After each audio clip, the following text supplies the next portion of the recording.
I recently did a video about this WaveLink AX3000 outdoor access point repeater. Had a few questions come up. I thought I would take a minute and answer a few of those. And before I start, I would say WaveLink did send me this product to review, so I didn't purchase it. It was something they sent me, although I did meet the requirements of the engagement with the prior video, but I wanted to answer a few of the questions. So you can say this is either a promotional video or not. I'll probably mark it as such. But one of the questions was about the two bands. When I was connecting, you probably noticed there was only one band available. It didn't show the 2.4 and the 5 gig band. You can see if you go into the advanced settings, it does show there's the ability to combine both bands onto one SSID, and that's how it's set by default. So we'll go ahead and turn that off, and then I'm going to ride out here in the pasture, and we'll check out and see, can you see both bands? And the person that asked the question, I believe their concern was the 2.4 gig band available at a distance, because their cameras only worked with 2.4. They didn't work with 5. So we'll go test that and see how that works. All right, we're out at the pasture's edge here. So we're about 1,150 feet from the house, as you can see, just like before. The Wi-Fi router is between the truck there. You can see the little dot. I did switch to my phone for this test. My phone works really good with 2.4 gig networks. For some reason, my MacBook Pro does not. It only really works well with 5G. So let's test this out. See if we can get a good idea of the performance of 2.4 gig out here. So you can see we've got 2 out of 3 bars on the Wi-Fi meter there. And we are still connecting. Everything's going good. We're just not near at the speeds we were previously. We're going to hit in the 20s for a download speed.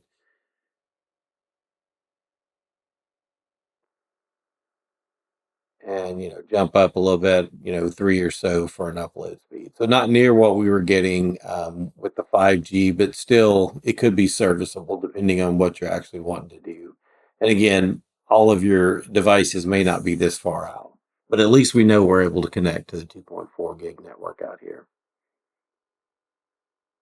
And now let's go ahead and connect to the 5 gig just so you can see the difference between the two.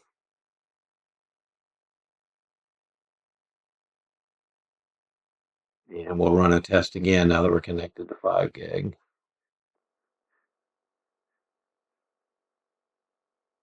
And you can see we're at a little over 100. So we're about 5 times faster, at least on the download speed, than we were with the 2.4 gig. And now as we switch to upload speed, probably about the same. We're pretty significantly higher, because we were at 3 before. So we're, not quite 10%, or 10 times, but we're up there. A question I received on the prior video was also about the how the access would work, how fast it would be if you're more to angle. I was always straight out. I went straight out. My different feet measurements that I went out. I think the last one was 1,150 square feet. But they were asking if you're at an angle, instead of just straight from it, do you still get good performance? So we'll go test that. I can go a little ways over here, not far, and maybe a little ways over there, almost at a 90-degree angle from it, and we'll test it out and see what kind of access we get. All right, I made it over here. Kind of actually behind the Wi-Fi router a little bit, but I am, maybe 20 degrees behind it, mostly to the side of it. So I'm going to go ahead and connect here. If I look at Wi-Fi, I've got the 5G and the 2.4. We'll leave it. I'll connect to the 5G one. Bring up Chrome and do a speed test. Yeah, we're screaming here. I mean, we're definitely getting everything. I mean, we're not having any drops there from this standpoint. So at least from this side, I'll go try it on the other side over by the greenhouse. But at this point, it looks like we really get just as good a performance. All right. I am over here. More on the west side of the house now by the greenhouse. Connect to the 5G and run a speed test.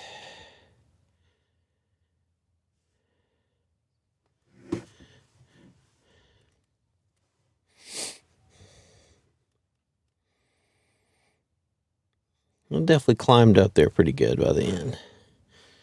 We're still getting good performance off to the side. Not quite what we were getting on the other end. Let's just try it again just to make sure. And it's doing better. I probably didn't wait long enough for it to establish a good connection.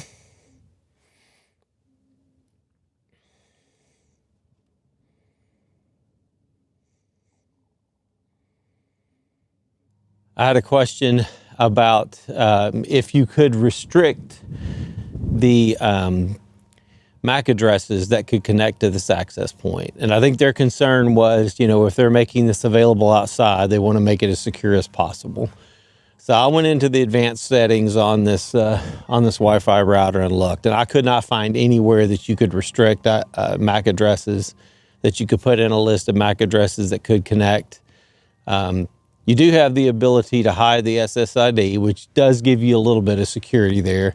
I mean, someone at least has to be able to come up and know the SSID to be able to connect. But I could not find a way to restrict it by MAC address or any of the other advanced security features that you were asking about.